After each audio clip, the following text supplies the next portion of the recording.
ਨਮਸਕਾਰ ਜੀ ਆਇਆਂ ਨੂੰ 28ਵੀਂ ਮੁਲਾਕਾਤ। ਉਹ ਮੈਂ ਜਿਹੜੀ ਕਿਤਾਬ ਦਿਖਾ ਰਿਹਾ ਸਾਂ ਉਹ 2-3 ਲੈਕਚਰ ਪਹਿਲੇ ਮੈਂ ਗੱਲ ਕੀਤੀ ਸੀ ਨਾ, ਇੱਕ ਲੇਟੈਸਟ ਕਿਤਾਬ ਮੇਰੀ ਬੁੱਕ ਸੀਰੀਜ਼ ਹੈਲਥੀ ਏਜਿੰਗ ਲੋਂਜੀਵਿਟੀ 'ਚ ਸੀਨੋਲਿਟਿਕਸ ਬਾਰੇ ਆਈ। ਅਤੇ ਉਹ ਪੋਸਟਲ ਡਾਕ ਦੀ ਥੋੜ੍ਹੀ ਸਲੋ ਸਰਵਿਸ ਅੱਜ ਕੱਲ੍ਹ ਹੋਣ ਕਰਕੇ ਉਹ ਫਿਰ ਕੱਲ੍ਹ ਹੀ ਮੈਨੂੰ ਮਿਲੀ। ਇਹ ਸੀਨੋਲਿਟਿਕਸ ਉਹ ਕੰਪਾਊਂਡਸ ਨੇ ਜਿਹੜੇ ਕਿ ਸਾਡੇ ਸਰੀਰ ਦੇ ਵਿੱਚ ਜਿਹੜੇ ਸੈੱਲ ਬੁੱਢੇ ਹੋ ਚੁੱਕੇ ਨੇ ਅਤੇ ਉਹ ਉੱਥੇ ਹਾਲੀ ਵੀ ਹੈਗੇ ਨੇ ਅਤੇ ਉਹ ਕਈ ਪ੍ਰੋਬਲਮਸ ਕ੍ਰੀਏਟ ਕਰਦੇ ਨੇ। ਉਹਨਾਂ ਨੂੰ ਮਾਰਨ ਦੇ ਲਈ, ਹਾਂਜੀ, ਸਿਲੈਕਟਿਵ ਕਿਲਿੰਗ ਲਈ, ਕਿ ਸਿਰਫ ਬੁੱਢੇ ਸੈਨੇਸੈਂਟ ਸੈੱਲਾਂ ਨੂੰ ਮਾਰਨਾ ਅਤੇ ਜਵਾਨਾਂ ਨੂੰ ਨਹੀਂ ਮਾਰਨਾ, ਉਹਦੇ ਲਈ ਬੜੀ ਰਿਸਰਚ ਚੱਲ ਰਹੀ ਹੈ ਅਤੇ ਬੜੀ ਤਰ੍ਹਾਂ ਦੇ ਕੰਪਾਊਂਡ। ਉਹ ਫਿਰ ਜਿਹੜੇ 10-12 ਓਰੀਜਨਲ ਬੰਦੇ ਨੇ ਜਿਨ੍ਹਾਂ ਨੇ ਇਹਨਾਂ ਦੀਆਂ ਖੋਜਾਂ ਕੀਤੀਆਂ, ਉਹਨਾਂ ਸਾਰਿਆਂ ਨੇ ਫਿਰ ਰਲ ਕੇ ਆਪੋ ਆਪਣੀ ਰਿਸਰਚ ਬਾਰੇ ਇਹਦੇ ਵਿੱਚ 10 ਚੈਪਟਰ ਲਿਖੇ। ਉਹ ਸਾਇੰਟੀਫਿਕਲੀ ਬੜੀ ਲੇਟੈਸਟ ਕਿਤਾਬ ਹੈ। ਅਤੇ ਗੱਲਾਂ ਚੱਲ ਰਹੀਆਂ ਨੇ ਸਟ੍ਰੈਸ ਆਫ ਚੋਇਸ ਦੀਆਂ। ਉਹ ਮੈਨੂੰ ਗੱਲਾਂ ਕਰਦਿਆਂ ਅਤੇ ਅੱਜ ਕੱਲ੍ਹ ਦੇ ਹਾਲਾਤ ਦੇਖਦੇ ਹੋਏ ਹਿੰਦੁਸਤਾਨ ਦੇ ਵਿੱਚ ਅਤੇ ਬ੍ਰਾਜ਼ੀਲ ਅਤੇ ਮੈਕਸੀਕਨ ਅਤੇ ਇਵਨ ਅਮਰੀਕਾ ਵਿੱਚ ਵੀ ਇਹ ਸਟ੍ਰੈਸ ਆਫ ਚੋਇਸ ਦੀ ਜਿਹੜੀ ਮੈਂ ਗੱਲ ਕਰ ਰਿਹਾ, ਇਹ ਐਵੇਂ ਇੱਕ ਲਗਜ਼ਰੀ ਦੀ ਹੀ ਗੱਲ ਕਰ ਰਿਹਾ ਨਾ, ਕਿ ਉਹ ਲੋਕ ਜਿਹੜੇ ਅਸੀਂ ਆਪਣੀ ਸਟ੍ਰੈਸ ਚੂਜ਼ ਕਰ ਸਕਦੇ ਹਾਂ, ਹਾਂਜੀ, ਕਿ ਜਿਨ੍ਹਾਂ ਦੇ ਕੋਲ ਸੁੱਖੇ ਅਪਰ ਮਿਡਲ ਕਲਾਸ ਦੀ ਜ਼ਿੰਦਗੀ ਹੈ ਅਤੇ ਸਾਨੂੰ ਸੁਖਦਾਈ ਸਾਰੀਆਂ ਚੀਜ਼ਾਂ ਅਵੇਲੇਬਲ ਨੇ, ਇੰਟਰਨੈਟ 'ਤੇ ਅਸੀਂ ਗੱਲਾਂ ਕਰ ਸਕਦੇ ਹਾਂ, ਚੁਣ ਰਹੇ ਹਾਂ। ਮੈਜੋਰਟੀ ਮਨੁੱਖ ਅਤੇ ਜਿਹੜਾ ਰੋਜ਼ਮर्रा ਦੀ ਰੋਟੀ ਪਾਣੀ ਦੀ ਸਟ੍ਰੈਸ ਅਤੇ ਜ਼ਿੰਦਗੀ ਦੇ ਹੋਰ ਮਸਲਿਆਂ ਦੀ ਸਟ੍ਰੈਸ ਦੇ ਵਿੱਚ ਇੰਨਾ ਗ੍ਰਸਤ ਹੋਇਆ ਕਿ ਉਹਨੂੰ ਇਸ ਕਿਸਮ ਦੀ ਗੱਲ ਜਿਹੜੀ ਹੈ ਸਟ੍ਰੈਸ ਆਫ ਚੋਇਸ, ਇਹਦੀ ਮੈਂ ਜਿਹੜੀ ਗੱਲ ਕਰ ਰਿਹਾ, ਇਹ ਮੈਂ ਕੋਈ ਢੁਕਵੀਂ ਲੱਗਦੀ ਵੀ ਹੈ, ਨਹੀਂ ਲੱਗਦੀ, ਬੜਾ ਸੈਲਫ ਡਾਊਟ ਜਿਹਾ ਆਉਂਦਾ। ਹਾਂਜੀ, ਗੱਲਾਂ ਸਟ੍ਰੈਸ ਆਫ ਚੋਇਸ ਦੀਆਂ ਕਰ ਰਹੇ ਨੇ, ਉੱਥੇ ਦੁਨੀਆ ਨੂੰ ਸਟ੍ਰੈਸ ਦੇ ਵਿੱਚੋਂ ਸਾਹ ਹੀ ਨਹੀਂ ਮਿਲ ਰਿਹਾ, ਚੂਜ਼ ਤੇ ਕੀ ਕਰਨੀ ਹਰ ਲੈਵਲ ਦੇ ਉੱਤੇ। ਪਰ ਇਹੋ ਜਿਹੇ ਐਕਸਪੀਰੀਅੰਸ ਮੈਨੂੰ ਅੱਗੇ ਵੀ ਬੜੇ ਕੁਝ ਸਾਲ ਪਹਿਲੇ, ਜਦੋਂ ਮੈਂ ਕਈ ਵਾਰ ਹਿੰਦੁਸਤਾਨ ਆਉਂਦਾ ਰਹਿੰਦਾ ਸਾਂ ਅਤੇ ਲੈਕਚਰ ਦੇਣੇ ਲੋਕਾਂ ਦੇ ਬਾਰੇ, ਸਾਇੰਟੀਫਿਕ ਵੇ ਆਫ ਲਾਈਫ ਦੇ ਬਾਰੇ ਅਤੇ ਐਥਿਕਸ ਦੇ ਬਾਰੇ, ਪਰ ਫਿਰ ਦੇਖਣਾ ਸਾਰਾ ਕੋਈ ਪ੍ਰਣਾਲਾ ਉੱਥੇ ਦਾ ਉੱਥੇ ਹੀ ਹੈ। ਬੜੀ ਡਿਪਰੈਸ਼ਨ ਆਉਂਦੀ ਸੀ। ਇੱਕ ਵਾਰ ਇਹੋ ਜਿਹੀ ਡਿਪਰੈਸ਼ਨ ਦੇ ਮੂਡ 'ਚ ਮੈਂ JNU 'ਚ ਬੈਠਾ ਸਾਂ ਆਪਣੇ ਪੁਰਾਣੇ ਟੀਚਰਾਂ ਨਾਲ, ਅਤੇ ਉੱਥੇ ਮੈਂ ਇਹੀ ਕਹਿ ਰਿਹਾ ਸਾਂ ਕਿ ਕੀ ਕਰਦਾ, ਮੈਨੂੰ ਇਹਨਾਂ ਚੀਜ਼ਾਂ ਐਵੇਂ ਹੀ ਲੱਗਦਾ ਕਿ ਮੈਂ ਆਪਣੀ ਗੱਲਾਂ ਮਾਰ ਰਿਹਾ, ਇਹਦੀ ਕਿਸੇ ਨੂੰ ਕੀ ਲੋੜ ਵੀ ਕੋਈ ਨਹੀਂ ਅਤੇ ਸ਼ਾਇਦ ਇਹਦੀ ਕਦਰ ਵੀ ਕੋਈ ਨਹੀਂ। ਉਹ ਫਿਰ ਮੇਰੇ ਇੱਕ ਟੀਚਰ ਜਵੇਦ ਅਸ਼ਰਫ ਸਾਹਿਬ ਉੱਥੇ ਸਨ। ਉਹ ਕਹਿੰਦੇ, ਤੂੰ ਮੈਨੂੰ ਇਹ ਦੱਸ, ਤੂੰ ਹੋਰ ਕੀ ਕਰ ਸਕਦਾ, ਤੂੰ ਸਮੋਸੇ ਬਣਾਉਣੇ ਆਉਂਦੇ ਆ ਤੈਨੂੰ? ਮੈਂ ਕਿਹਾ ਜੀ ਨਹੀਂ। ਅਤੇ ਕਹਿੰਦੇ ਫਿਰ ਜੇ ਕੋਈ ਚੱਜ ਦਾ ਕੰਮ ਤਾਂ ਤੈਨੂੰ ਕਰਨਾ ਆਉਂਦਾ ਨਹੀਂ, ਤੂੰ ਸਿਰਫ ਇਹ ਆਪਣੀ ਜਿਹੜੀ ਜ਼ਿੰਦਗੀ ਦੇ ਵਿੱਚ ਪੜ੍ਹਾਈ ਕੀਤੀ ਹੈ, ਪੜ੍ਹਦਾ ਪਿਆ, ਸੋਚਦਾ ਪਿਆ, ਉਹਦੇ ਵਿੱਚੋਂ ਜੋ ਤੈਨੂੰ ਸਮਝ ਆਈ ਤੂੰ ਉਹ ਸ਼ੇਅਰ ਕਰ ਸਕਦਾ, ਤੂੰ ਇਹੀ ਕਰ ਸਕਦਾ, ਇਹ ਕਰੀ ਚੱਲ, ਨਹੀਂ ਤੇ ਜੇ ਕੋਈ ਹੋਰ ਚੀਜ਼ ਕਰ ਸਕਦਾ ਤੇ ਉਹ ਕਰ ਲੈ। ਸੋ ਉਹ ਇੱਕ ਤਰੀਕੇ ਦਾ ਗਿਆਨ ਇਹੀ ਪ੍ਰਾਪਤ ਹੋਇਆ ਕਿ ਅੱਛਾ ਬਈ, ਮੈਂ ਆਪਣੀ ਸੀਮਾਵਾਂ ਦੇ ਵਿੱਚ ਜੋ ਮੈਨੂੰ ਸਮਝ ਹੈ, ਮੈਂ ਕਿਸ ਨੀਅਤ ਨਾਲ ਉਹ ਸ਼ੇਅਰ ਕਰਨਾ ਚਾਹੁੰਦਾ ਅਤੇ ਕਿਉਂ ਕਰਨਾ ਚਾਹੁੰਦਾ, ਉਹਦੀ ਜੇ ਮੈਨੂੰ ਕਲੈਰਿਟੀ ਹੋਵੇ ਅਤੇ ਮੈਨੂੰ ਉਹੀ ਕਰਦੇ ਰਹਿਣਾ ਚਾਹੀਦਾ। ਅਤੇ ਇਹ ਏਜ ਅਤੇ ਏਜਿੰਗ ਦੀਆਂ ਜਿਹੜੀਆਂ ਕਨਵਰਸੇਸ਼ਨ ਸ਼ੁਰੂ ਕੀਤੀਆਂ, ਉਹਦਾ ਵੀ ਇੱਕ ਕਾਰਨ ਇਹੀ ਹੋਈ ਸੀ ਕਿ ਅੱਛਾ ਵੀ ਮੈਂ ਜ਼ਰਾ ਆਪਣੇ ਆਪ ਨੂੰ ਤਾਂ ਸਮਝ ਲਵਾਂ ਕਿ ਮੈਂ ਕਿੰਨੀ ਕੁ ਸਮਝ ਆਈ ਹੈ। ਪਲੱਸ ਹੈ ਪੰਜਾਬੀ ਵਾਲੀ ਗੱਲ ਜਿਹੜੀ ਹੈ ਉਹ ਸਪੈਸ਼ਲ ਉਹਦਾ ਦੂਜਾ ਕਾਰਨ ਬਣਦਾ ਸੀ। ਸੋ ਉਹ ਜਿਹੜੀ ਹੌਰਮੇਸਿਸ ਦੀ ਕਰਵ ਦੀ ਗੱਲ ਕਰ ਰਹੇ ਹਾਂ ਨਾ, ਕਿ ਅਸੀਂ ਜ਼ਿੰਦਗੀ ਜਿਉਣੀ ਹੈ ਉਸ ਕਰਵ ਨਾਲ, ਉਹਨੂੰ ਇਹਦੀ ਉਹ ਹੈ ਤਾਂ ਇੱਕ ਤਰ੍ਹਾਂ ਦੀ ਬੈਲੈਂਸ ਦੀ ਗੱਲ, ਪਰ ਉਹ ਬੈਲੈਂਸ ਉਸ ਕਿਸਮ ਨਾਲ ਨਹੀਂ ਹੈ ਕਿ ਜਦੋਂ ਅਸੀਂ ਬੈਲੈਂਸ ਦੀ ਗੱਲ ਕਰਦੇ ਨਾ ਕਿ ਸਾਰੇ ਇਕੁਅਲ ਡਿਸਟਰੀਬਿਊਸ਼ਨ ਹੈ, ਕਿ ਵੀ ਜਿਹਦਾ ਨਿਸ਼ਾਨ ਤੱਕੜੀ ਵੀ ਵਰਤ ਲਈਦਾ ਵੈ ਕਿ ਇਹ ਬੈਲੈਂਸ ਹੋ ਰਿਹਾ ਵੈ, ਹਾਂਜੀ, ਜਾਂ ਉਹ ਸਾਹ ਬੱਚਿਆਂ ਦੇ ਝੂਟੇ ਦਾ, ਕਿ ਜੇ ਇੱਕ ਪਾਸੇ ਭਾਰ ਵੱਧ ਗਿਆ ਅਤੇ ਦੂਜਾ ਘਟ ਗਿਆ ਅਤੇ ਇਹਨੂੰ ਬੈਲੈਂਸ ਕਰਨ ਦੀ ਲੋੜ ਹੈ, ਹਾਂਜੀ, ਚਾਈਨੀਜ਼ ਤਰੀਕੇ ਵਿੱਚ ਇਹਨੂੰ ਯਿਨ ਯੈਂਗ ਕਹਿ ਦਈਏ। ਨਹੀਂ, ਹੌਰਮੇਸਿਸ ਇਹ ਬੈਲੈਂਸ ਦੀ ਅਚੀਵਮੈਂਟ ਦੀ ਨਹੀਂ ਹੈ, ਕਿਉਂਕਿ ਹੌਰਮੇਸਿਸ ਦੀ ਸਾਰੀ ਗੱਲ ਹੈਗੀ ਹੈ ਕਿ ਅਸੀਂ ਬਿਲਕੁਲ ਮਿਡਲ ਪਾਥ ਨਹੀਂ ਲੈ ਰਹੇ। ਅਸੀਂ ਮਿਡਲ ਪਾਥ ਜਿਹੜਾ ਵੈ, ਜਿਹੜੀ ਉਹਦੀ ਹੌਰਮੈਟਿਕ ਸਟ੍ਰੈਸ ਹੈ, ਜਿਹੜੀ ਸਾਡੀ ਉਮਰ ਦੇ ਪੜਾਅ ਨਾਲ ਸਾਡੇ ਕਈ ਲੋੜਾਂ ਨਾਲ ਬਦਲਦੀ ਰਹਿੰਦੀ ਹੈ, ਕਿਉਂਕਿ ਬਾਇਓਲੋਜੀ ਡਾਇਨਾਮਿਕ ਪ੍ਰੋਸੈਸ ਹੈ। ਇਹਨੂੰ ਬਾਰ-ਬਾਰ ਮੈਂ ਕਹਿ ਰਿਹਾ ਕਿ ਅਸੀਂ ਸਾਡੀ ਜ਼ਿੰਦਗੀ ਜਿਹੜੀ ਨਾ ਡਾਇਨਾਮਿਕ ਹੈ, ਅਤੇ ਡਾਇਨਾਮਿਕ ਦਾ ਮਤਲਬ ਕਿ ਹਰ ਸਮੇਂ ਉਹਦੇ ਵਿੱਚ ਤਬਦੀਲੀਆਂ ਆ ਰਹੀਆਂ, ਉਹਦੇ 'ਚ ਅਡੈਪਟੇਸ਼ਨ ਹੋ ਰਹੀ ਹੈ, ਉਹ ਆਪਣੇ ਆਪ ਨੂੰ ਸੰਭਾਲ ਰਹੀ ਹੈ, ਤੋੜ ਰਹੀ ਹੈ, ਵੱਧ ਰਹੀ ਹੈ, ਬੁੱਢੇ ਹੋ ਰਹੇ ਹਾਂ। ਉਹਦੇ ਵਿੱਚ ਫਿਰ ਅਸੀਂ ਹੌਰਮੈਟਿਕ ਤਰੀਕੇ ਦੇ ਨਾਲ ਕਿਵੇਂ ਜਿਉਣ ਦੀ ਕੋਸ਼ਿਸ਼ ਕਰਦੇ ਹਾਂ। ਹਾਂਜੀ, ਹੌਰਮੈਟਿਕ ਦਾ simple word stress of choice 'ਤੇ ਕਹਿ ਤਾ, ਪਰ ਹੌਰਮੈਟਿਕ ਵੇ ਆਫ ਲਾਈਫ ਨਾ ਇੱਕ ਟੋਟਲ ਐਟੀਚਿਊਡ ਵੀ ਬਣਦਾ ਕਿ ਅਸੀਂ ਜ਼ਿੰਦਗੀ ਨੂੰ ਕਿਹੜੇ ਐਟੀਚਿਊਡ ਨਾਲ ਅਤੇ ਕਿਹੜੇ ਤਰੀਕਿਆਂ ਨਾਲ ਲੈ ਕੇ ਚੱਲਦੇ ਹਾਂ। ਹੁਣ ਜਿਵੇਂ ਕੱਲ੍ਹ ਗੱਲ ਕੀਤੀ ਕਿ ਮੈਂ ਤੁਹਾਡੇ ਨਾਲ ਆਪਣੀਆਂ ਹੀ ਸਾਂਝ ਪਾ ਸਕਦਾ ਕਿ ਵੀ ਮੈਂ ਕਿਵੇਂ ਹਰਮੈਟਿਕ ਵੇ ਆਫ ਲਾਈਫ ਨੂੰ ਜਿਉਣ ਦੀ ਕੋਸ਼ਿਸ਼ ਕਰਦਾ। ਕਿਉਂਕਿ ਮੈਂ ਤੁਹਾਨੂੰ ਨਹੀਂ ਦੱਸ ਸਕਦਾ ਕਿ ਕਿਹੜਾ ਭੋਜਨ ਖਾਓ ਤੇ ਕਿਹੜਾ ਨਾ ਖਾਓ, ਕਿਹੜੀ ਐਕਸਰਸਾਈਜ਼ ਕਰੋ ਤੇ ਕਿਹੜੀ ਨਾ ਕਰੋ, ਕਿਉਂਕਿ ਉਹਦੇ ਲਈ ਭੰਡਾਰ ਹੀ ਭਰੇ ਪਏ ਨੇ। ਸਪੈਸ਼ਲੀ ਇਹ ਜਿਹੜੀ ਫੂਡ ਦੇ ਬਾਰੇ ਹੈ ਨਾ, ਆਲਮੋਸਟ ਹਰ ਬੰਦਾ ਹੀ ਦੁਨੀਆ 'ਚ ਐਕਸਪਰਟ ਹੈਗਾ। ਜਿੰਨੀਆਂ ਵੈਬਸਾਈਟ ਆ, ਜਿੰਨਾ ਥੋੜ੍ਹਾ ਜਿਹਾ ਵੀ ਕੋਈ ਪੜ੍ਹਿਆ ਹੋਇਆ ਨਹੀਂ ਪੜ੍ਹਿਆ ਹੋਇਆ, ਆਪੇ ਹੀ ਬਹਿ ਕੇ ਉਹਦੀਆਂ ਕਹਾਣੀਆਂ ਬਣਾਈ ਜਾਂਦੇ। ਉਹ 'ਚ ਇੰਨਾ ਕਨਫਿਊਜ਼ਨ ਹੈ, ਉਹ ਤੁਹਾਨੂੰ ਆਪਣੀ ਕਾਮਨ ਸੈਂਸ ਨਾਲ ਆਪ ਹੀ ਲੱਭਣੇ ਪੈਣੇ ਨੇ। ਕੁਝ ਗੱਲਾਂ ਤਾਂ ਸਾਫ਼ ਸੁਥਰੀਆਂ ਹੀ ਹੁੰਦੀਆਂ ਨੇ ਕਿ ਹਾਂ ਵੀ ਕਿਹੜੀਆਂ ਜ਼ਹਿਰਾਂ ਨੇ ਇਮੀਡੀਏਟਲੀ, ਕਿਹੜੀ ਓਵਰ ਡੂਇੰਗਸ ਨੇ, ਪਰ ਮੈਂ ਨਹੀਂ ਕੋਈ ਫਾਰਮੂਲੇ ਦੇ ਸਕਦਾ। ਮੈਂ ਅੱਜ ਗੱਲ ਤੇ ਕਰਾਂਗਾ ਹਰਮੈਟਿਕ ਵੇ ਆਫ ਲਾਈਫ ਦੇ ਜਿਹੜੇ 3 ਮੇਨ ਅਸੀਂ ਉਹਦੇ 'ਚ ਪ੍ਰਿੰਸੀਪਲਸ ਲੱਭਣੇ, ਕਿ ਪਹਿਲੇ ਤੇ ਅਸੀਂ ਜਿਹੜੇ ਜਿਨ੍ਹਾਂ ਨੂੰ ਅਸੀਂ ਕਿਹਾ ਪਿੱਲਰ, ਥੰਬ ਹੈ ਸਿਹਤ ਦੇ ਲਈ 3 ਥੰਬ ਨੇ: ਭੋਜਨ, ਸਰੀਰਕ ਗਤੀਵਿਧੀਆਂ ਤੇ ਸੋਸ਼ਲ ਤੇ ਮੈਂਟਲ ਵੀ ਸਮਾਜਿਕ ਤੇ ਮਾਨਸਿਕ ਸਾਡੀਆਂ ਇੰਗੇਜਮੈਂਟਸ, ਉਹਦੇ 'ਚ ਇਨਵੋਲਵਮੈਂਟ। ਉਹਨਾਂ ਨੂੰ ਥੰਬ ਕਹਿਣਾ ਚਾਹੀਦਾ ਹੈ, ਕਿ ਕੋਈ ਹੋਰ ਲਫ਼ਜ਼ ਵੀ ਕਿਹਾ ਜਾ ਸਕਦਾ, ਪਰ ਅੱਗੋਂ ਫਿਰ ਉਹਨੂੰ ਜੇ ਹਰਮੈਟਿਕ ਤਰੀਕੇ ਨਾਲ ਵਰਤਣਾ ਤੇ ਉਹ ਕੀ ਨੇ। ਸੋ ਮੇਰੇ ਲਈ ਜੇ ਅਸੀਂ ਭੋਜਨ ਦੀ ਹੋਈ ਗੱਲ ਕਰੀਏ ਕਿ ਕਿਹੜਾ ਭੋਜਨ ਮੈਂ ਹਰਮੈਟਿਕ ਵੇ ਆਫ ਥਿੰਕਿੰਗ ਦੇ ਨਾਲ ਉਹਦੀਆਂ ਕੀ ਰਿਕੁਆਇਰਮੈਂਟਸ ਹੋਣੀਆਂ ਚਾਹੀਦੀਆਂ। ਪਹਿਲੀ ਰਿਕੁਆਇਰਮੈਂਟ, ਜਿਹਨੂੰ ਕਈ ਵਾਰੀ ਸਾਇੰਸ ਦੇ ਵਿੱਚ ਤੇ ਮੈਡੀਕਲ ਸਾਇੰਸ ਦੇ ਵਿੱਚ ਜਾਂ ਹੋਰ ਕਲਚਰ ਦੇ ਵਿੱਚ ਵੀ ਇਗਨੋਰ ਕਰਤਾ ਜਾਂਦਾ, ਉਹ ਹੈ ਪਲੈਜ਼ਰ। ਹਾਂਜੀ, ਪ੍ਰਸੰਨਤਾ, ਖੁਸ਼ੀ। ਭੋਜਨ ਮੈਂ ਉਹ ਖਾਣ ਦੀ ਕੋਸ਼ਿਸ਼ ਕਰਦਾ ਜਿਹਦੇ ਨਾਲ ਮੈਨੂੰ ਪ੍ਰਸੰਨਤਾ ਮਿਲੇ। ਹਾਂਜੀ, ਪਹਿਲੀ ਗੱਲ ਇਹ। ਉਹ ਪ੍ਰਸੰਨਤਾ ਫਿਰ ਅੱਗੋਂ ਬੜਾ ਕੰਪਲੈਕਸ ਇਸ਼ੂ ਸ਼ੁਰੂ ਹੋ ਜਾਏਗਾ ਕਿ ਪ੍ਰਸੰਨਤਾ ਕੀ, ਜਿਹਦੇ ਨਾਲ ਮੈਨੂੰ ਪਲੈਜ਼ਰ ਮਿਲੇ। ਜਿਹੜਾ ਭੋਜਨ ਖਾ ਕੇ ਤੁਹਾਨੂੰ ਪਲੈਜ਼ਰ ਨਹੀਂ ਮਿਲਦਾ, ਤੁਹਾਨੂੰ ਪ੍ਰਸੰਨਤਾ ਨਹੀਂ ਮਿਲਦੀ, ਉਹ ਭੋਜਨ ਤੁਹਾਡੇ ਲਈ ਨਹੀਂ ਜੇ ਚੰਗਾ ਸਾਬਤ ਹੋ ਸਕਦਾ ਓਵਰ ਦ ਲੌਂਗ ਟਰਮ। ਹਾਂਜੀ, ਕਿਉਂਕਿ ਭੋਜਨ ਜਿਹੜੀ ਹੈ ਨਾ, ਭੋਜਨ ਦਵਾਈ ਨਹੀਂ ਹੈ ਕਿ ਜਿਹੜੀ ਜਿੰਨੀ ਮਰਜ਼ੀ ਕੌੜੀ ਵੀ ਹੋਵੇ, ਤੁਸੀਂ ਉਹਨੂੰ ਹੇਟ ਵੀ ਨਫ਼ਰਤ ਵੀ ਕਰਦੇ ਹੋਵੋ, ਤੇ ਉਹਨੂੰ ਜੇ ਲੰਘਾ ਲਓਗੇ ਤੇ ਉਹ ਫੇਰ ਵੀ ਉਹਦਾ ਮੋਲੀਕਿਊਲ ਕਿਧਰੇ ਨਾ ਕਿਧਰੇ ਪੁੱਜ ਕੇ ਤੁਹਾਨੂੰ ਕੋਈ ਨਾ ਕੋਈ ਉਹਦਾ ਫਾਇਦਾ ਦੇ ਦੇਗਾ। ਉਹ ਭਾਵੇਂ ਪੁਰਾਣੇ ਜ਼ਮਾਨੇ ਦੇ ਕਹਾਵਤ ਵਿੱਚ ਕਿਹਾ ਜਾਂਦਾ ਸੀ ਕਿ ਦ ਫੂਡ ਇਜ਼ ਦ ਮੈਡੀਸਨ, ਪਰ ਉਹਦਾ ਮਤਲਬ ਕਿਸੇ ਹੋਰ ਰੂਪ 'ਚ ਹੁੰਦਾ ਸੀ ਕਿ food is the medicine for overall survival utility. ਭੋਜਨ ਨੂੰ ਦਵਾਈ ਸਮਝ ਕੇ ਕੋੜਾ ਘੁੱਟ ਨਹੀਂ ਭਰਿਆ ਜਾ ਸਕਦਾ। ਭੋਜਨ ਨੂੰ ਖਾਣ ਦੇ ਲਈ ਮੇਰੇ ਲਈ ਪ੍ਰਸੰਨਤਾ ਦਾ ਹੋਣਾ ਬਹੁਤ ਜ਼ਰੂਰੀ ਹੈ। ਜਿੰਨੀ ਮਰਜ਼ੀ ਮੈਨੂੰ ਨੌਲੇਜ ਹੋਵੇ ਕਿ ਵੀ ਇਹ ਸਲਾਦ ਤੇ ਘਾਹ ਫੂਸ ਤੇ ਪੱਤੇ ਇਹ ਬੜੇ ਸਾਇੰਟੀਫਿਕਲੀ ਮੇਰੇ ਬੈਕਟੀਰੀਆ ਦੇ ਲਈ ਵੀ ਚੰਗੇ ਨੇ ਤੇ ਮੇਰੇ ਗੱਟ ਦੇ ਲਈ ਵੀ ਚੰਗੇ ਨੇ, ਪਰ ਉਹਦੀ ਕੰਬੀਨੇਸ਼ਨ ਕਿਹੋ ਜਿਹੀ ਬਣੀ ਹੋਵੇ। ਉਹ ਮੈਂ ਕੱਲ੍ਹ ਜਿਵੇਂ ਗੱਲ ਕੀਤੀ ਸੀ ਨਾ ਕਿ ਬਈ ਜੇ ਤੇ ਉਹ ਜਿਹੜੀ ਜੇ ਮੁਰਗਾ ਬਣਿਆ ਮੈਂ ਸਿਰਫ ਉਹਨੂੰ ਰੋਸਟ ਕੀਤਾ ਹੋਇਆ ਤੇ ਉਹ 'ਚ ਲੂਣ ਮਿਰਚ ਦੇ ਵਿੱਚ ਟੱਚ ਵੀ ਨਹੀਂ ਲੱਗਾ ਹੋਇਆ, ਉਹ ਮੁਰਗੇ ਨੇ ਮੈਨੂੰ ਪ੍ਰਸੰਨਤਾ ਸ਼ਾਇਦ ਨਹੀਂ ਦੇਣੀ। ਹਾਂਜੀ, ਪਰ ਉਹਦੇ ਵਿੱਚ ਇਹ ਜ਼ਰੂਰ ਹੈ ਕਿ ਇਹਦਾ ਮਤਲਬ ਇਹ ਨਹੀਂ ਕਿ ਬਈ ਤੁਸੀਂ ਆਪਣੀ ਆਦਤਾਂ ਨੂੰ ਚੇਂਜ ਨਹੀਂ ਕਰ ਸਕਦੇ ਜਾਂ ਐਡਜਸਟ ਨਹੀਂ ਕਰ ਸਕਦੇ। ਉਹ ਮੌਕੇ ਦੇ ਅਨੁਸਾਰ ਕਿਹੜੀ ਮਾਹੌਲ 'ਚ ਆ, ਕਿਹੜੀ ਕੰਪਨੀ 'ਚ ਆ, ਕਿਹਦੇ ਕੋਲ ਆ, ਉਹਨਾਂ ਸਾਰੀਆਂ ਚੀਜ਼ਾਂ 'ਚ ਐਡਜਸਟਮੈਂਟ ਹੁੰਦੀ ਹੈ। ਪਰ ਪ੍ਰਸੰਨਤਾ ਲੈਣੀ ਆਪਣੇ ਫੂਡ ਵਿੱਚ, ਤੇ ਉਹੀ ਗੱਲ ਫਿਜ਼ੀਕਲ ਐਕਟੀਵਿਟੀ ਦੀ ਵੀ ਮੈਂ ਹੁਣੇ ਕਰਾਂਗਾ, ਇਹ ਹਰਮੇਸਿਸ ਜਾਂ ਹਰਮੈਟਿਕ ਵੇ ਆਫ ਲਾਈਫ ਦਾ ਪਹਿਲਾ ਪ੍ਰਿੰਸੀਪਲ ਹੈ। ਹੁਣ ਪ੍ਰਸੰਨਤਾ ਜਿਹੜੀ ਹੈ ਨਾ, ਇਹ ਹੈ ਬੜਾ ਥੋੜ੍ਹਾ ਜਿਹਾ ਕੰਪਲੀਕੇਟਡ ਜਿਹਾ ਮਾਮਲਾ ਕਿ ਖੁਸ਼ੀ ਕਾਹਦੇ 'ਚ ਮਿਲਦੀ ਹੈ। ਹਾਂਜੀ, ਜਦੋਂ ਮੈਂ ਮੈਕਡੋਨਲਡ ਬਰਗਰ ਖਾਂਦਾ ਬੜੀ ਖੁਸ਼ੀ ਮਿਲਦੀ ਹੈ, ਬੜਾ ਚੰਗਾ ਲੱਗਦਾ। ਹਾਂਜੀ, ਜਾਂ ਜਦੋਂ ਕੋਈ ਤੁੰਨ ਕੇ ਪਰੌਂਠੇ ਖਾ ਬਹਿਨਾ ਬੜਾ ਮਜ਼ਾ ਆਉਂਦਾ।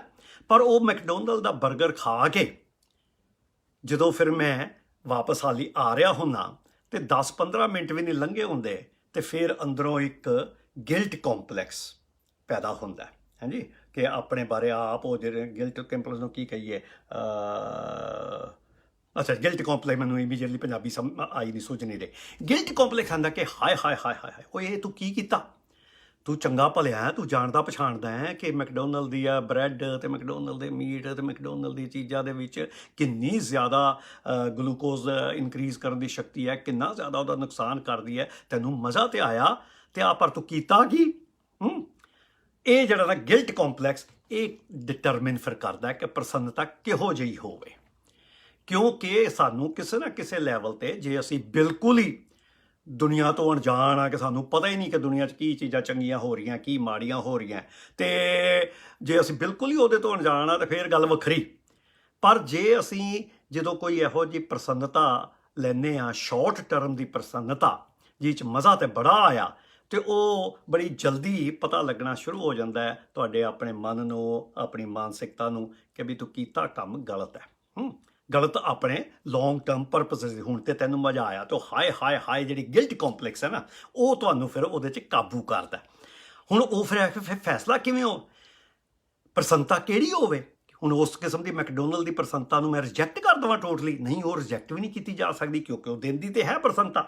ਪਰ ਉਹਨੂੰ ਫਿਰ ਕਿਵੇਂ ਅਸੀਂ ਵਰਤਦਾ ਮੈਂ ਆਪਣੀ ਜ਼ਿੰਦਗੀ 'ਚ ਸਾਇੰਸ ਦੇ ਸਹਾਰੇ ਵੀ ਅਸੀਂ ਵੈਸੇ ਉਹਦੇ ਬਾਰੇ ਹੁਣ ਤਜਰਬੇ ਵੀ ਕਰਨਾ ਚਾਹੁੰਦੇ ਹਾਂ ਕਿ ਉਹਦਾ ਇੱਕ ਜਿਹਨੂੰ ਕਹਿੰਦਾ ਥੰਬ ਰੂਲ, ਐਵੇਂ ਹਾਲੀ ਅਸੀਂ ਕੰਮ ਚਲਾਊ ਇੱਕ ਫਾਰਮੂਲਾ ਬਣਾਇਆ ਕਿ ਜਿਹੜੀ ਪ੍ਰਸੰਨਤਾ ਤੁਹਾਡੇ ਨਾਲ ਘੱਟੋ ਘੱਟ 72 ਘੰਟੇ 3 ਦਿਨ ਰਵੇ, ਕਿ ਜੇ ਤੁਸੀਂ ਕੁਝ ਖਾਧਾ, ਜੇ ਮੈਂ ਕੁਝ ਖਾਧਾ ਤੇ ਮੈਨੂੰ ਉਹਦੇ 'ਚ ਅੱਛਾ ਲੱਗਾ ਤੇ ਮੈਨੂੰ ਆਨੰਦ ਆਇਆ ਤੇ ਮੈਂ ਖੁਸ਼ ਹੋਇਆ, ਉਹ ਮੈਨੂੰ ਘੱਟੋ ਘੱਟ 3 ਦਿਨ ਉਹਦੇ ਪ੍ਰਸੰਨਤਾ ਮੇਨਟੇਨ ਰਹਿਣੀ ਚਾਹੀਦੀ ਹੈ, ਉਹਦੀ ਯਾਦ ਦੀ, ਉਹਦੇ ਸਵਾਦ ਦੀ, ਜਾਂ ਜਿਵੇਂ ਵੀ, ਉਹਦੇ 'ਚ ਗਿਲਟ ਨਹੀਂ ਆਉਣਾ ਚਾਹੀਦਾ। ਕਿਉਂਕਿ ਇਹ ਜਿਹੜਾ ਗਿਲਟ ਦੀ ਕੈਮਿਸਟਰੀ ਹੈ ਨਾ, ਇਹਦੇ ਉੱਤੇ ਹੁਣ ਅਸੀਂ ਅੱਜ ਕੱਲ੍ਹ ਵਰਕ ਕਰ ਰਹੇ ਹਾਂ। ਜੇ ਸਾਨੂੰ ਰਿਸਰਚ ਦਾ ਮੌਕਾ ਮਿਲ ਗਿਆ ਕਿ ਇਹ ਪ੍ਰਸੰਨਤਾ ਤੇ ਗਿਲਟ ਦੇ ਵਿੱਚ ਮੋਲੀਕਿਊਲਸ ਕਿਵੇਂ ਬਣਦੇ ਨੇ, ਕਿਉਂਕਿ ਹੈ ਤੇ ਸਾਰੀ ਕੈਮਿਸਟਰੀ।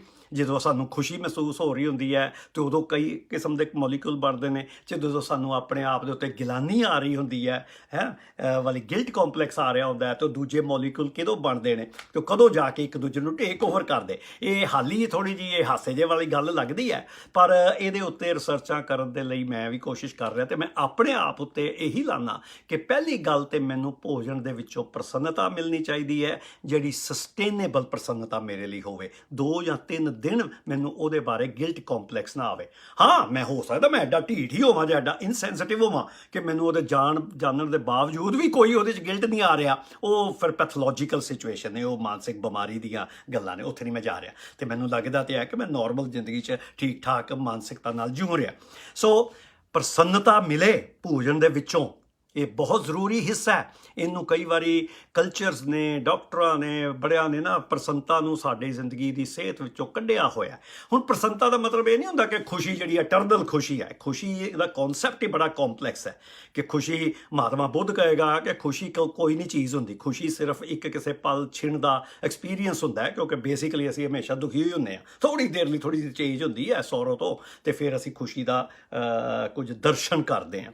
ਹਾਂਜੀ, ਪਰ ਖੁਸ਼ੀ, ਪ੍ਰਸੰਨਤਾ, ਆਪਣੇ ਬਾਰੇ ਕੀਤਾ ਹੋਇਆ, ਆਪਣੇ ਨਾਲ ਕੀਤਾ ਹੋਇਆ ਭੋਜਨ, ਉਹਦੇ ਲਈ 3 ਦਿਨ ਦੀ ਪ੍ਰਸੰਨਤਾ ਦੀ ਸਸਟੇਨੇਬਿਲਿਟੀ ਹੋਣੀ ਚਾਹੀਦੀ ਕਿ ਤੁਹਾਨੂੰ ਉਹਦੇ ਬਾਰੇ, ਆਪਣੇ ਬਾਰੇ ਗਿਲਾਨੀ ਆਪ ਨਹੀਂ ਆਈ। ਹੋ ਸਕਦਾ ਤੁਹਾਨੂੰ ਤੁਹਾਡਾ ਸਾਥੀ ਥੋੜ੍ਹੀ ਜਿਹੀ ਡਿਸਕਨੈਕਟ ਹੋ ਗਿਆ, ਚਲੋ, ਪਰ ਮੇਰੇ ਖਿਆਲ 'ਚ ਵਾਪਸ ਆ ਗਏ ਹਾਂ। ਸੋ ਹਰਮੇਸਿਸ ਲਾਈਫ ਦੇ ਇਹ ਪ੍ਰਸੰਨਤਾ ਦਾ ਕੰਮ ਫਿਰ ਫਿਜ਼ੀਕਲ ਐਕਟੀਵਿਟੀ ਤੇ ਵੀ ਉਹੀ ਹੁੰਦਾ। ਕਸਰਤ ਕਰਨੀ, ਫਿਜ਼ੀਕਲ ਐਕਟੀਵਿਟੀ ਜਿਹੜੀ ਕਿ ਨੋਰਮਲ ਰੋਜ਼ਮर्रा ਦੀ ਜ਼ਿੰਦਗੀ ਦੀਆਂ ਗਤੀਵਿਧੀਆਂ ਤੋਂ ਥੋੜ੍ਹੀ ਜਿਹੀ ਐਕਸਟਰਾ ਹੈ, ਜਿਹਦੇ 'ਚ ਸਟ੍ਰੈਸ ਰਿਸਪੌਂਸ ਬਣੇ, ਜਿਹੜੀ ਕਿ ਹਾਰਮੋਨਿਨ ਬਣੇ, ਜਿਹਦੇ ਨਾਲ ਫਾਇਦੇ ਸਿਹਤ ਨੂੰ ਹੋਣ ਦੇ ਚਾਂਸਸ ਵਧਣ, ਉਹਦੇ ਵਿੱਚ ਵੀ ਇਹ ਪ੍ਰਸੰਨਤਾ ਦੀ ਬੜੀ ਇੰਪੋਰਟੈਂਟ ਰੋਲ ਹੈ। ਹਾਂਜੀ, ਤੁਸੀਂ ਉਹ ਜਦੋਂ ਅਸੀਂ ਕਈ ਵਾਰ ਐਕਸਰਸਾਈਜ਼ ਕਰਦੇ ਹਾਂ, ਉਹ ਵੀ ਕਈ ਵਾਰ ਮਜਬੂਰੀ 'ਚ ਲੱਗ ਰਹੀ ਹੁੰਦੀ ਹੈ। ਸਟ੍ਰੈਸ ਆਫ ਚੋਇਸ ਦੀ ਤਾਂ ਗੱਲ ਹੀ ਛੱਡੋ, ਉਹ ਵੀ ਕਿਸੇ ਦਹਿਸ਼ਤ ਦੇ ਥੱਲੇ ਹੀ ਕਰ ਰਹੇ ਹੁੰਦੇ, ਨਹੀਂ ਤੇ ਇਹ ਹੋ ਜਾਣਾ, ਇਹ ਹੋ ਜਾਣਾ। ਪਰ ਉਹਦੇ ਵਿੱਚ ਫਿਰ ਕਿਹੜੀ ਐਕਟੀਵਿਟੀ? ਹੁਣ ਮੈਨੂੰ, ਜਿਵੇਂ ਮੈਂ ਵੀ ਇੱਥੋਂ ਦੇ ਡੈਨਮਾਰਕ ਦਾ ਠੰਡਾ ਦੇਸ਼ ਹੋਣ ਕਰਕੇ ਬਹੁਤਾ, ਤੇ ਸਾਰੇ ਜਿਵੇਂ ਲੋਕੀ ਕਰਦੇ ਆ, ਇੱਕ ਜਿਮ ਦੀ ਮੈਂਬਰਸ਼ਿਪ ਮੈਂ ਵੀ ਲਈ ਹੋਈ ਸੀ, ਪਰ ਉਹਦੇ ਵਿੱਚ ਮਹੀਨੇ 'ਚ ਕਦੇ 2-3 ਵਾਰ ਵੀ ਨਾ ਜਾਣਾ। ਉਹ ਲੱਗਦਾ ਸੀ ਜਿਵੇਂ ਪੈਸੇ ਦੇ ਦਿੱਤੇ ਤੇ ਕੰਮ ਹੋ ਗਿਆ, ਕਿਉਂਕਿ ਜਿਮ ਦੇ ਵਿੱਚ ਜਾ ਕੇ ਉਹ ਮਸ਼ੀਨਾਂ 'ਤੇ ਭੱਜਣਾ ਜਾਂ ਉਹ ਵੇਟ ਲਿਫਟਿੰਗ ਕਰਨੀ, ਉੱਥੇ ਇੰਨੇ ਦੂਜੇ ਵੱਡੇ ਵੱਡੇ ਢੂਤ ਬੈਠੇ ਨੇ, ਢੂਸ ਬੰਦੇ, ਮੋੜੇ ਮੋੜੇ ਮਸਲਾਂ ਵਾਲੇ, ਤੇ ਉਹ ਮੈਨੂੰ ਮਜ਼ਾ ਨਹੀਂ ਸੀ ਆਉਂਦਾ। ਉਹ ਪੈਸੇ ਤਾਂ ਦੇਈ ਜਾਂਦੇ ਸਾਂ, ਪਰ ਉਹਦੇ 'ਚ ਕੋਈ ਆਨੰਦ ਨਹੀਂ ਸੀ ਆ ਰਿਹਾ, ਪ੍ਰਸੰਨਤਾ ਨਹੀਂ ਸੀ ਮਿਲ ਰਹੀ। ਫਿਰ ਮੈਨੂੰ ਪਤਾ ਇਹ ਲੱਗਾ ਕਿ ਹਾਂ, ਸਾਇੰਸ ਨੇ ਵੀ ਦੱਸਿਆ ਕਿ ਜਿਹੜੀ ਬ੍ਰਿਸਕ ਵਾਕਿੰਗ ਹੈ, ਜੇ ਥੋੜ੍ਹਾ ਤੇਜ਼ ਚੱਲੋ, ਨੋਰਮਲ ਆਪਣੇ ਚਾਲ ਤੋਂ ਥੋੜ੍ਹਾ ਤੇਜ਼ ਚੱਲੋ। ਭੱਜਣਾ ਵੀ ਜਿਵੇਂ ਮੈਨੂੰ ਬਹੁਤਾ ਪਸੰਦ ਨਹੀਂ, ਕਦੇ ਸਾਰੀ ਉਮਰ 'ਚ ਨਹੀਂ ਮੈਂ ਭੱਜਿਆ, ਉਹ ਗੋਡਿਆਂ 'ਤੇ ਵੀ ਫਿਰ ਭਾਰ ਪੈਂਦਾ, ਪਰ ਬ੍ਰਿਸਕ ਵਾਕਿੰਗ ਦੇ ਕੀਤੀ ਜਾ ਸਕਦੀ। ਉਹ ਫਿਰ ਕਿਵੇਂ ਕਰੋ?